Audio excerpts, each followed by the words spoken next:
Bienvenue sur Africa 24 dans cette nouvelle édition du 12-15 au sommaire de l'actualité. Le Tchad s'enrichit d'un nouveau parti politique. Le Parti pour le Rassemblement et l'Équité entend défendre les intérêts des populations rurales vis-à-vis du pouvoir public. Le Rwanda confirme son rôle de champion africain en affaires.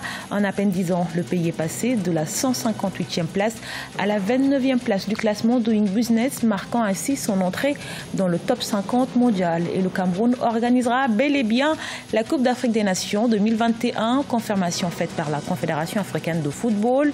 La CAF prévoit désormais que la Côte d'Ivoire abrite l'édition de 2023. Le paysage politique du Tchad compte un parti politique de plus. Il s'agit du Parti pour le Rassemblement et l'Équité, porté par des mouvements de jeunes et des organisations de paysans. La formation se donne pour mission de défendre les intérêts de la population rurale et pour cela, le prêtre ambitionne de participer aux prochaines élections législatives. Mahamat Ramadan est né les Claude Bessa.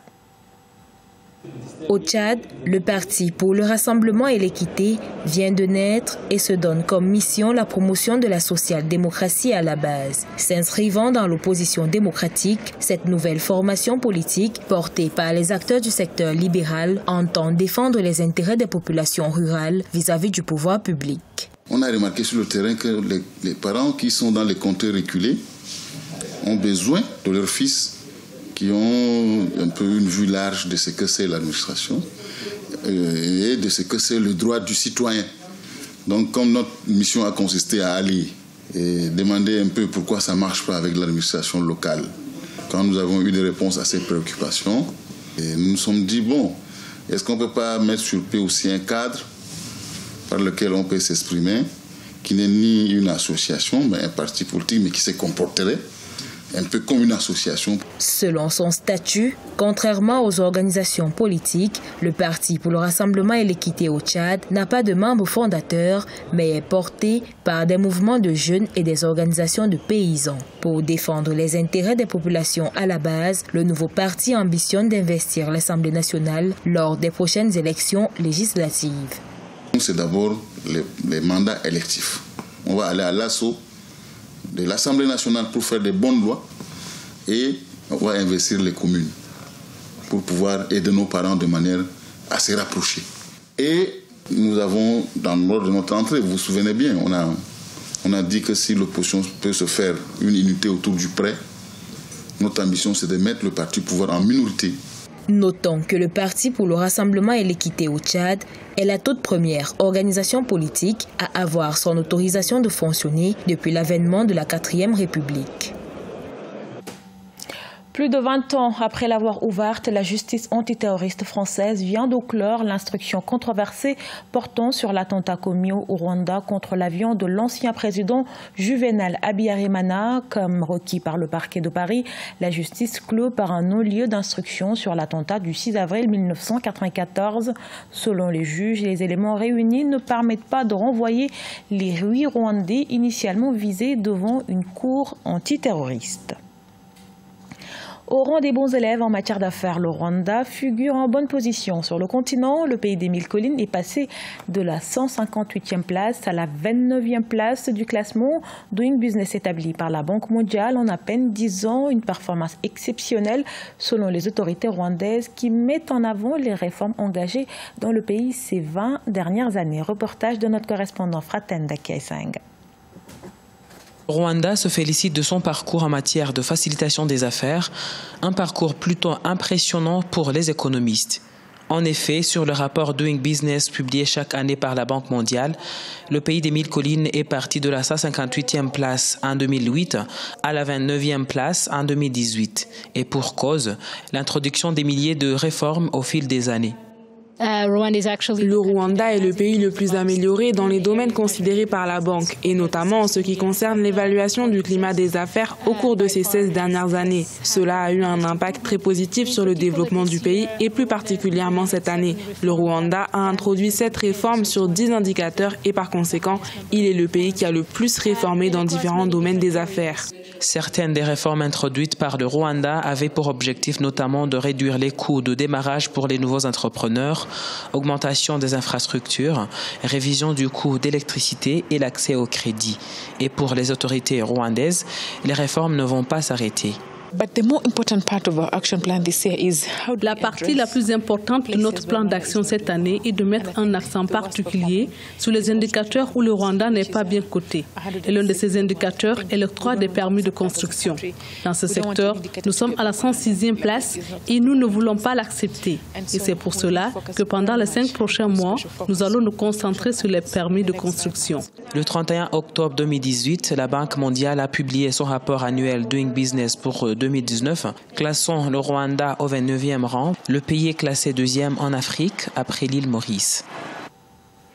Au Libéria, les journalistes tirent la sonnette d'alarme. Le syndicat national des journalistes s'inquiète de l'hostilité de certains membres du gouvernement à l'égard de la presse. Cela fait suite à des propos jugés incendiaires de certains ministres.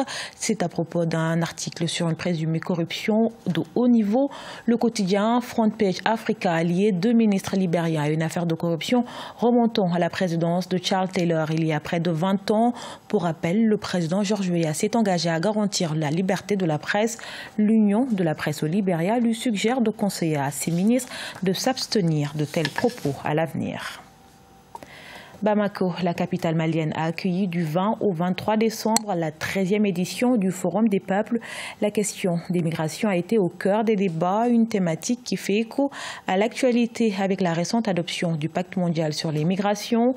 Ce texte revêt un enjeu capital, notamment pour le Mali, pays où les données sur les drames de la migration irrégulière ont fait plus de 3100 pertes en vies humaines en 2017.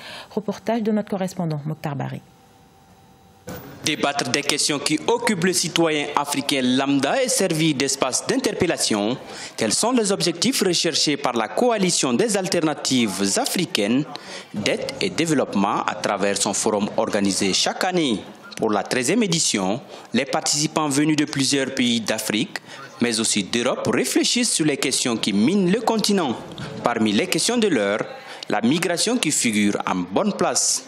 Si aujourd'hui les Africains quittent leur pays, notamment les Maliens quittent leur pays pour aller à l'extérieur, est-ce qu'il n'y a pas vraiment quelque chose qui ne va pas dans leur pays? Au Mali, les données sur les drames de la migration irrégulière, selon les chiffres officiels en 2017, ont fait plus de 3100 morts dans la Méditerranée sur des embarcations de fortune.